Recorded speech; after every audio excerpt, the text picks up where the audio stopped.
দামোদর থেকে বালি চুরিতে বাধা দেওয়ায় পুলিশ ক্যাম্পে হামলা। ঘটনার ভিডিও ভাইরাল ভিডিও সত্যতা যাচাই করেনি সিএন। অভিযোগ, বালি চুরিতে বাধা দেওয়ায় মঙ্গলবার বাঁকুড়ার সোনামুখীর উত্তর বেশিয়া পুলিশ ক্যাম্পে হামলা চালায় কাপালিমনা গ্রামের বাসিন্দারা। হামলার জেরে গুরুতর আহত হন পুলিশ কর্মীরা।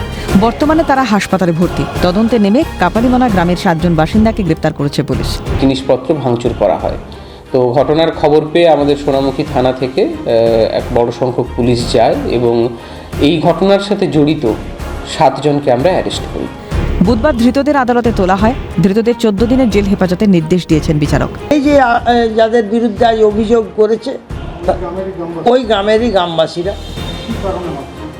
সেটা এখনো স্পষ্ট নয়। তবে এটা দেখলাম যে ওনারা যে 7 জন আসামিকে পুলিশ অ্যারেস্ট করে আজ ফরওয়ার্ড করেছে, 14 দিনের জেল হেফাজত হয়েছে। আপনাদের ওদের প্রোডাকশন আবার 26/3/2025। পুলিশের ওপর হামলায় গ্রেপ্তারি আরও বাড়তে পারে বলে মনে করা হচ্ছে। স্বরূপ রায়ের রিপোর্ট, ক্যালকাটা নিউজ।